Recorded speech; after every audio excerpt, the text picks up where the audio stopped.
Mesdames et messieurs, chers internautes de Académie TV, Académie 221, je vous remercie d'être présents, d'être là, à nous suivre aujourd'hui à l'occasion de la Journée mondiale de lutte contre le paludisme. Académie 221, en s'appuyant sur l'ODD 3 de l'objectif des objectifs de développement durable, qui est la santé et le bien-être, a invité aujourd'hui deux personnes, deux femmes, deux jeunes femmes qui travaillent dans un domaine qui touche réellement la santé publique.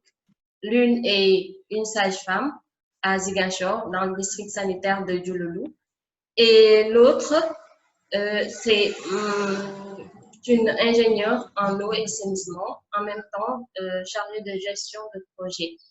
Voilà, je vais vous présenter Madame Maïmouna Sek Diop, ingénieure en eau et assainissement, qui va démarrer d'abord son exposé sur le thème d'aujourd'hui, qui est le paludisme et le COVID-19. Quelle priorité donner à ces deux maladies? Voilà. Vu que aujourd'hui, nous voyons que le paludisme tue plus de personnes au Sénégal et dans le monde que le COVID-19, mais la priorité a l'air d'être donnée à l'éradication du COVID-19.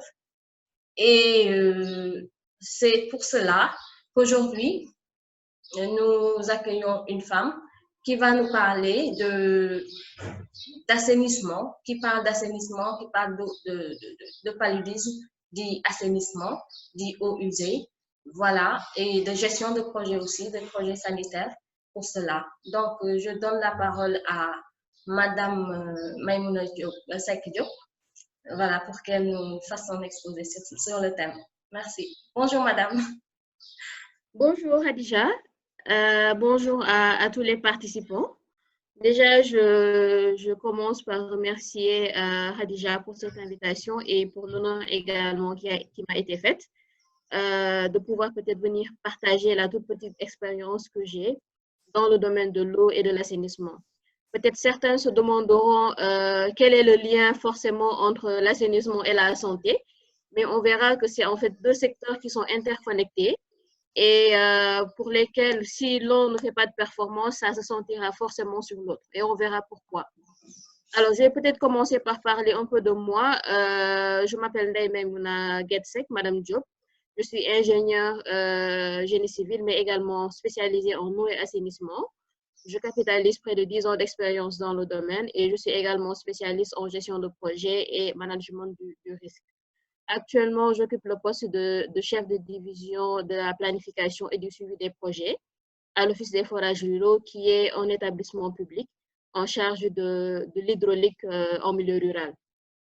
Alors, je pense qu'on va peut-être commencer par contextualiser un peu ce qui concerne le secteur de l'eau et de l'assainissement, mais en le mettant dans un cadre beaucoup plus global et qui nous lie aujourd'hui, qui est quelle est la lutte à faire face au paludisme. Donc, par rapport au secteur de l'eau, en fait, c'est un secteur social de base qui est logé parmi les priorités de l'État du Sénégal, et ceci depuis des décennies maintenant. On a constaté tous les efforts qui ont été faits dans le cadre des OMD, notamment dans le secteur de l'eau, où la cible a été même atteinte 2 ans avant l'échéance de 2015.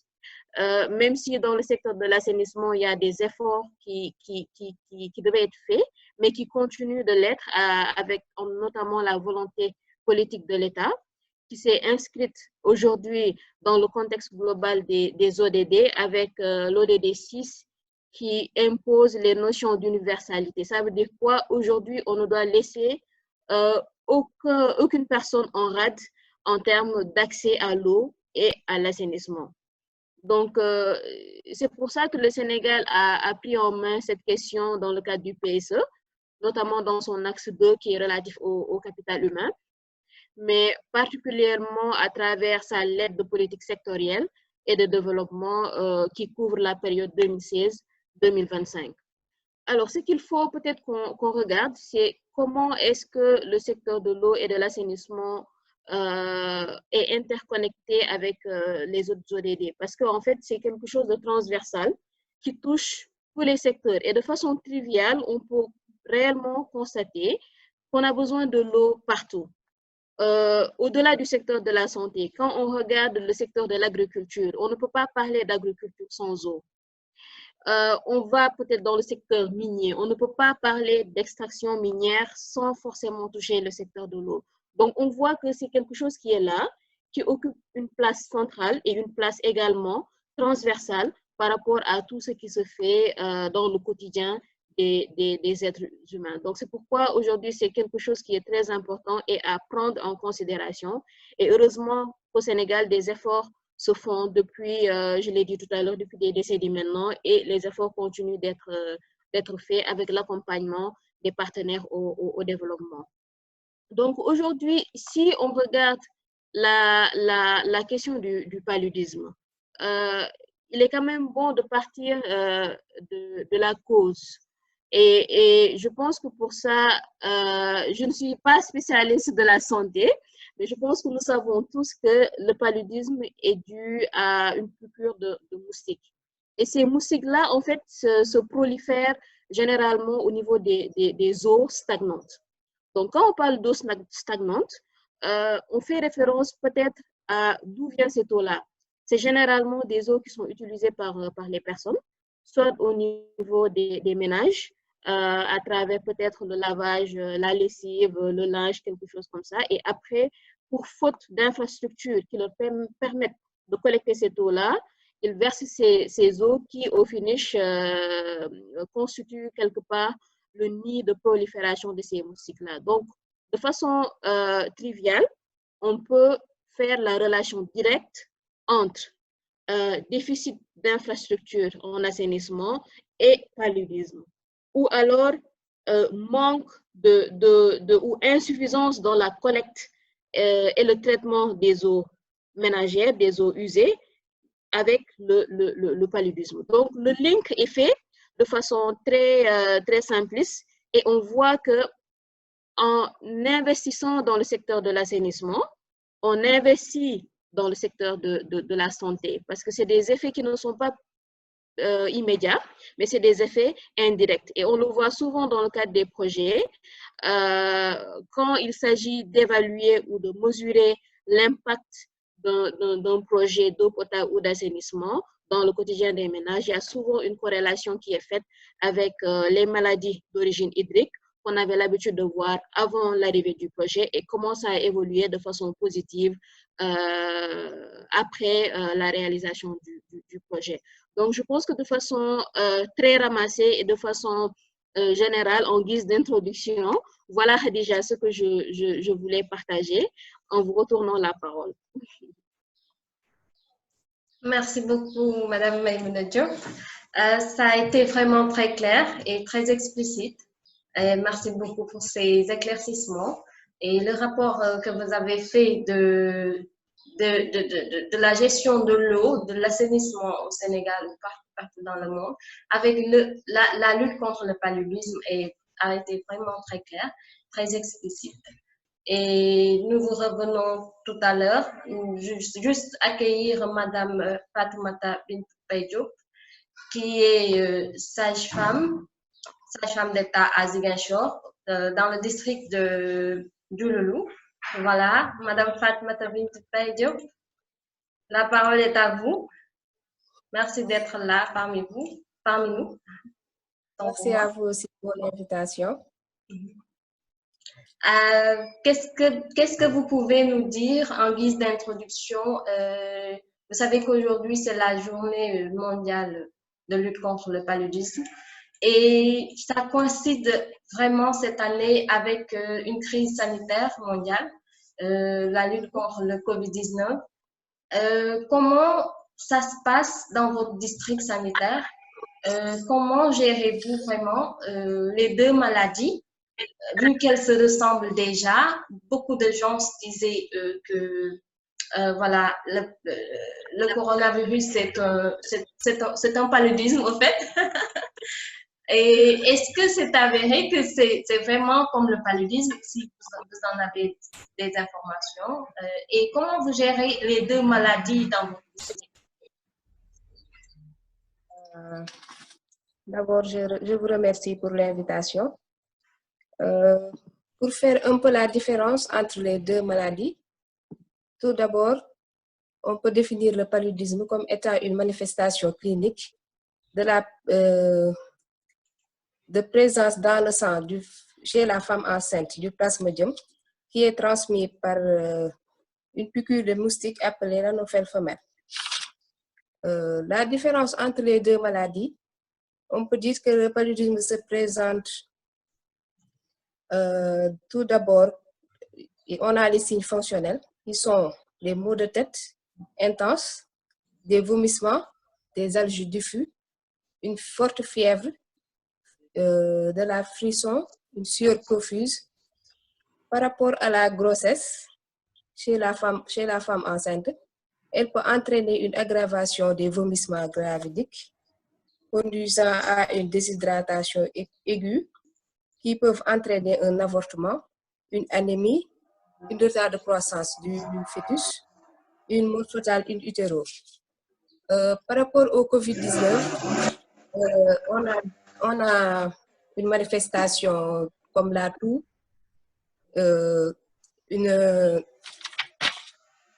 la forte fièvre et les signes grippaux. C'est ça la différence entre les deux.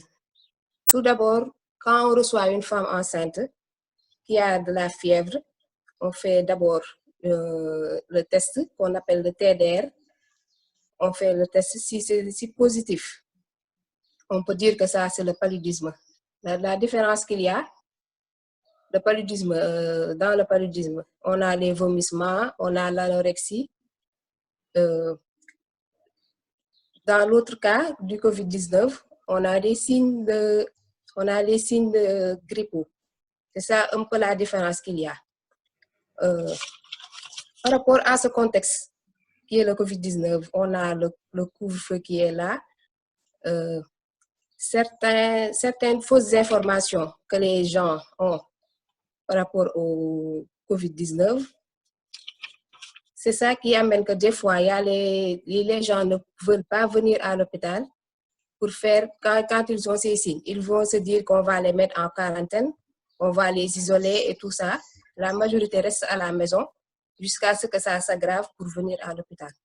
Ce qui est un peu difficile dans ces contextes-là. Mais pour le moment, on n'a pas encore de cas dans notre zone de COVID-19 positif. On n'a pas encore ici. On respecte tout d'abord les mesures qu'on nous a édictées, port de masque, port de gants, lavage des mains, comme d'habitude. Mais on prend en charge les femmes enceintes. On fait la différence entre les deux maladies. On leur explique comment ça se manifeste. Comme ça, ils vont comprendre que s'ils ont un de ces signes-là, du palud, elles viennent à l'hôpital. Par rapport à la prévention contre le paludisme, dès le début de la grossesse, la femme enceinte reçoit le moustiquaire imprégné MULDA à longue durée d'action. On le procure gratuitement dès le début de la grossesse. À partir de la 4e mois de la grossesse, elles reçoivent le traitement pour la prévention intermittente, qui est constitué du sulfadoxine trimétamine, qu'elles prennent une dose tous les mois jusqu'à l'accouchement. Ce traitement les prévient du paludisme.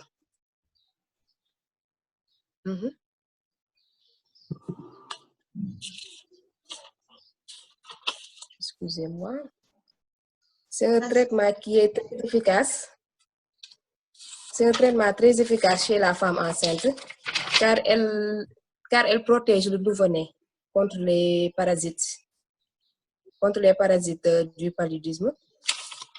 Ça empêche le parasite d'être en contact avec le fœtus. C'est pour... C'est les deux modes de prévention qu'on a pour le moment. Le moustiquaire imprégné et le traitement préventif qui est constitué du sulfadoxine trimétamine. Voilà. Et j'aimerais juste rebondir sur le fait que, comme vous l'avez dit, le couvre-feu fait que certaines femmes ont peur de venir, le COVID-19, autant pour moi, fait que certaines femmes enceintes vont, s'ils ont contracté le paludisme, par exemple, parce que la femme enceinte est vraiment exposée au paludisme. Et c'est très fréquent de voir qu'une femme enceinte contracter le paludisme. Est-ce qu'avec le COVID-19, elles sont sensibilisées vraiment par les sages-femmes pour leur dire vraiment qu'il faut aller à l'hôpital, faire leur visite correctement comme d'accoutumée, voilà, et qu'elles se prennent en charge, qu'elles prennent en charge leur bébé dans ces moments si difficiles de crise sanitaire. Est-ce que la sensibilisation passe bien dans vos districts sanitaires? La sensibilisation passe bien. On les explique la différence entre les deux maladies. C'est ce qui les pousse des fois à rester à la maison parce qu'ils ont peur, parce qu'ils disent que la maladie, les agents de santé ont la maladie. S'ils viennent à l'hôpital, elles peuvent contracter la maladie, peut-être avec le regroupement avec d'autres femmes et tout ça. Mais la sensibilisation est faite. Certaines respectent leur consultation prénatale, elles viennent faire leur visite, prennent les médicaments et les vaccins qu'on donne à la femme enceinte. Elles respectent ça. Jusque continuer la sensibilisation. Certains agents nous aident aussi, comme les relais communautaires qu'on a dans les villages. Les Bajonu Gox aussi nous aident dans ce contexte. Nous aussi, on met une stratégie. Chaque femme qui doit venir pour le mois de mars, comme par exemple le mois de mars, une femme qui doit faire sa visite pour ce mois, on fait une liste, on donne à la Bajonu Gox qu'elle aille voir la femme, lui expliquer qu'elle doit venir faire ses consultations, qu'elle ne doit pas avoir peur de la maladie. Que, en cet instant, la priorité, c'est de venir faire ses visites pour se protéger son bébé. Si on détecte très tôt qu'elle a une maladie, on la prend en charge très tôt pour que ça ne puisse pas, pour qu'elle ne contamine pas son nouveau-né. On a aussi des affiches qu'on a placées partout dans les villages, dans les boutiques, dans certaines maisons influentes comme les guides religieux, certains guides religieux. On met les affiches pour montrer comment se laver les mains, comment porter le masque, comment se protéger entre personnes, respecter la distance qu'il y a, la distance de 1 mètre, et tout ça, ça se fait. On est aidé aussi par beaucoup les imams des villages, les chefs de village aussi sont concernés. Tout ça pour aider la population à ne pas avoir peur, à ne pas stigmatiser aussi les hôpitaux, qu'ils viennent faire leurs consultations, comme d'habitude, avec les mesures édictées par le ministère de la Santé. D'accord. Je vous remercie, Madame Fatoumata Bintou Faye. Je vous reviens tout à l'heure. Le temps pour moi d'aller voir Madame Maïmouna Seck Diop de l'autre côté. Maïmouna Seck Diop. Allô? Khadija, je vous entends. Voilà, vous avez écouté la réaction de Madame Fatoumata Bintou Faye Diop, voilà, sage-femme d'État à Ziguinchor. Et j'aimerais rebondir avec vous sur une inquiétude, c'est-à-dire que le paludisme tue plus de personnes au Sénégal que le COVID-19, ou au Sénégal et dans le monde que le COVID-19 et toute autre maladie. Donc, mon inquiétude, c'est est-ce que les projets de développement, les projets de santé publique au Sénégal particulièrement, prennent en charge réellement le paludisme pour l'éradiquer carrément voilà, de notre pays. Alors, merci pour la question, Khadija. Je pense que l'État est suffisamment conscient de l'enjeu qui réside dans l'éradication du paludisme. Et c'est ça même qui a motivé la mise en place d'un programme national de lutte contre le paludisme, avec à sa tête un éminent docteur, si je ne m'abuse. Et je pense qu'il y a eu des efforts qui se sont faits depuis la mise en place de cette entité-là. Donc, c'est pour dire qu'aujourd'hui, face à des difficultés, en tout cas, que le Sénégal vit dans la lutte contre le paludisme, il y a eu quand même des efforts qui ont été faits et qui sont réellement sentis. Je pense qu'à ce niveau-là, il y a quand même un vaste programme de distribution de moustiquaires imprégnés qui ont été déroulés et qui ont porté leurs fruits. Maintenant, ce qu'il faut peut-être voir, c'est comment est-ce que ces projets-là intègrent les autres aspects. Parce qu'un projet, c'est un ensemble. Et généralement, on a beaucoup plus tendance à se focaliser sur les infrastructures. On a l'habitude de nommer les hard, le hard, c'est-à-dire tout ce qui est relatif à la construction, au détriment du soft. Le soft, c'est tout ce qui est relatif à la sensibilisation et à la communication. La question que je pose là-bas, c'est est-ce qu'aujourd'hui, depuis que le Sénégal a commencé à dérouler ces stratégies de sensibilisation et de communication, est-ce qu'on a les résultats escomptés? Ça, c'est la principale question qu'il faudrait peut-être mettre sur la table pour, dans un premier temps, essayer de faire une introspection et ensuite essayer de tirer les leçons et de pouvoir apporter les adaptations et les corrections qui vont permettre d'avoir un impact.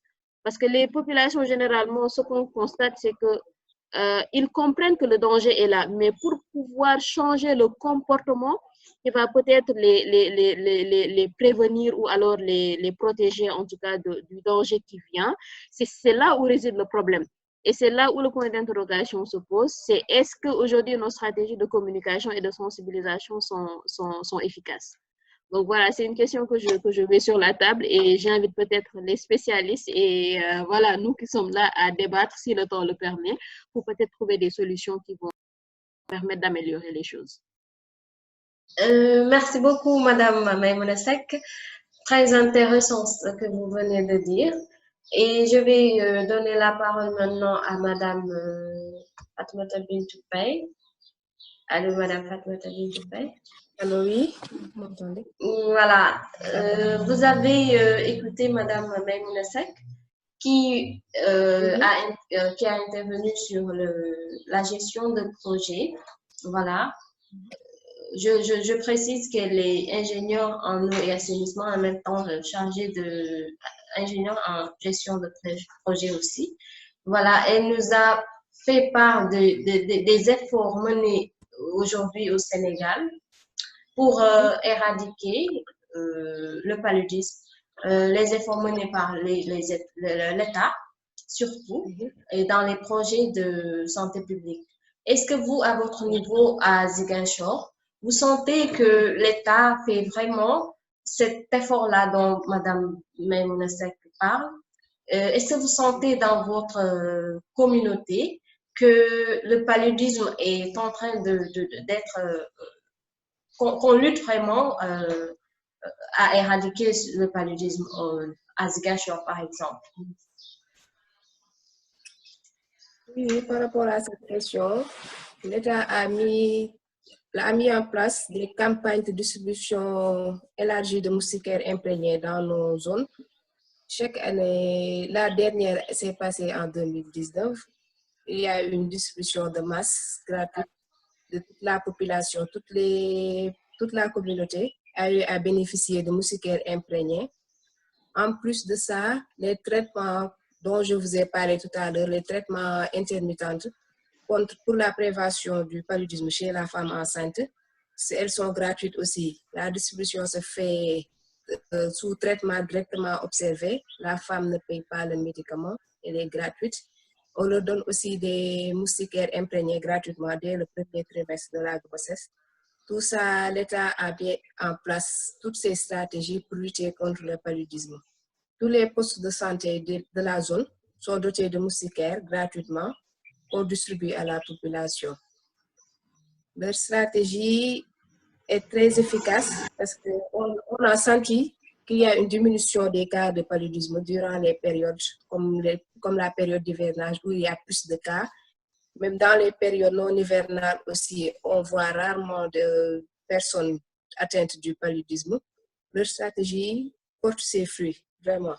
Le ministère de la Santé nous a vraiment aidés pour lutter contre le paludisme. Même chez les femmes non enceintes, les personnes âgées et tout, qui viennent pour le traitement du paludisme, chez les autres personnes aussi, elles sont gratuites et disponibles dans tous les postes de santé. D'accord. Moi, mon inquiétude aussi, c'est que en cette période de crise sanitaire avec le COVID-19, est-ce que réellement les gens reçoivent, par exemple ici à Dakar, Maïmouna Sek, vous ne me direz pas non. Moi, je n'ai pas encore reçu mon moustiquaire imprégné. Donc là, à 20h, il y a couvre-feu, personne ne sort. Si tu as un enfant, surtout avec des enfants qui est atteint de paludisme, comment tu fais pour déjà l'amener à l'hôpital? C'est tout un problème. Et vous, chers intervenantes, vous me dites que l'État fait des efforts dans ce sens-là. Moi, je me dis qu'en cette période de crise sanitaire, la priorité est donnée au COVID-19 et pas au paludisme. Oui. Vous pouvez peut-être dire que voilà, l'année dernière, en 2019, avec le paludisme, on a donné un budget important pour l'éradication du paludisme. Mais en ce moment-là, je ne pense pas que l'État, le gouvernement sénégalais, se préoccupe carrément du paludisme cette année-ci. Est-ce que vous ressentez la même inquiétude que moi? Alors, je vais peut-être intervenir sur ce point, oui, en disant simplement que actuellement, comme on dit, à situation exceptionnelle, mesure exceptionnelle. Le COVID-19 aujourd'hui nous impose en fait de revoir tout ce qui se fait dans tous les secteurs. C'est pas pour justifier le fait qu'aujourd'hui, le paludisme soit, bon, je ne vais pas dire négligé, parce que je suis sûre que les malades actuellement qui ont le paludisme sont en train d'être soignés, sauf qu'ils ne sont pas aussi visibles que ceux qui sont malades du COVID-19, parce qu'on ne communique que sur ces malades-là. Donc, c'est juste pour dire que actuellement, l'État s'est focalisé sur le COVID-19, à juste titre, mais ça ne veut pas dire que les autres pathologies sont laissées en rade. Je l'ai dit tout à l'heure, je ne suis pas spécialiste en santé, mais je vois ce qui se passe et je peux aussi témoigner avoir reçu des moustiquaires, en tout cas venant du programme national de lutte contre le paludisme. Donc, je ne me fais pas l'avocate du ministère, mais c'est juste se baser sur des faits qui ont eu lieu et surtout, voilà, reconnaître en tout cas les efforts qui ont été faits par l'État. D'accord. Et vous, Madame Fatoumata Bintou Baïdjo, qu'est-ce que vous pensez de mon inquiétude face au fait que l'État, cette année, priorise quand même la lutte contre le COVID-19 et non la lutte contre le paludisme qui est aujourd'hui d'actualité? Je pense que l'État s'est focalisé en ce moment sur le COVID-19 puisque la transmission est plus rapide par rapport au paludisme.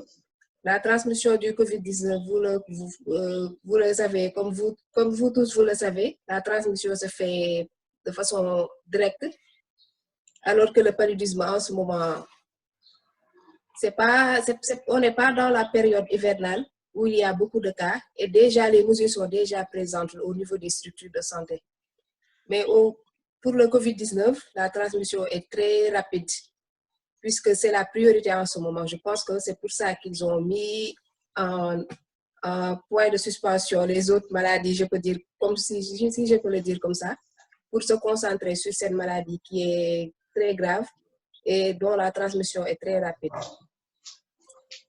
On espère d'ici quelques mois que cette maladie va disparaître de nos régions, qu'on va trouver une solution, un vaccin ou un traitement rapide pour pouvoir traiter les malades. Mais par rapport au paludisme, ne vous inquiétez pas. Les médicaments sont là, on a un traitement qui est disponible ici, on a des tests rapides qui peuvent détecter le paludisme rapidement et la prise en charge aussi, elle est rapide et au bout de 3-4 jours, le malade se sent mieux. Pas d'inquiétude. Par rapport au couvre-feu aussi, s'il y a un malade, les policiers laissent les gens passer pour aller à l'hôpital. Ça, je pense qu'il ne faut pas que les gens aient une inquiétude par rapport à ça. Si tu es un malade, tu sors, tu dis aux policiers que j'ai un malade, je dois l'amener à l'hôpital. Eux-mêmes, ils vont t'aider pour aller à l'hôpital, puisque c'est une priorité. Si c'est une urgence aussi, ils vont vous aider. Il n'y a pas de souci. Même par rapport à ici aussi, c'est comme ça que ça se passe. Les malades viennent la nuit, peut-être pour les accouchements, ça se passe comme ça. C'est ce que je voulais ajouter. D'accord. En tout cas, je vous remercie. Notre temps, je pense qu'il nous reste juste 2 minutes pour nous dire au revoir. Je tenais à remercier Madame Maïmouna Seck pour sa disponibilité et Madame Fatoumata Bintou Faye Diop pour sa disponibilité. Je tenais aussi à remercier les quelques participants qui ont bien voulu nous suivre. Voilà, je rappelle qu'aujourd'hui, cette réunion a été organisée pour parler un peu du paludisme, car aujourd'hui, c'est la journée mondiale de lutte contre le paludisme. Donc, en période de crise sanitaire contre le COVID-19, il ne faut pas quand même oublier les autres maladies qui gangrènent notre société, car il n'y a pas que le COVID-19, bien que ça soit une maladie qui, comme vous l'avez dit, se transmet très rapidement, mais quand même rappeler aux gens que la santé publique, c'est se charger de la santé publique, c'est s'inquiéter aussi de toutes les maladies, quelles qu'elles soient. Et je remercie tout le monde. Je vous remercie pour votre disponibilité. Je ne vais pas vous retenir trop longtemps aussi. Les éclaircissements ont été la bienvenue et très concises, vraiment. Donc, je vous dis à la prochaine, Inch'Allah, et je vous laisse dire votre dernier mot, peut-être. Peut-être très rapidement, réitérer les remerciements et surtout féliciter pour l'initiative qui a été prise, sachant peut-être qu'il y en aura d'autres. Et voilà, on souhaite vivement que ça puisse se faire. Merci à tout le monde. Merci, au revoir, Madame Maïmouna. Merci pour l'invitation. Merci pour l'invitation. Ça a été un plaisir d'être parmi vous. Et j'espère qu'on a été fidèles par rapport au thème d'aujourd'hui. Et bonne continuation à toi, Madame Diop. Merci beaucoup d'avoir répondu à mon invitation. Je vous dis à la prochaine, Inch'Allah. Merci, chers participants et chers internautes de l'Académie 221. Cette émission prend fin. Allez, merci, au revoir, bye bye.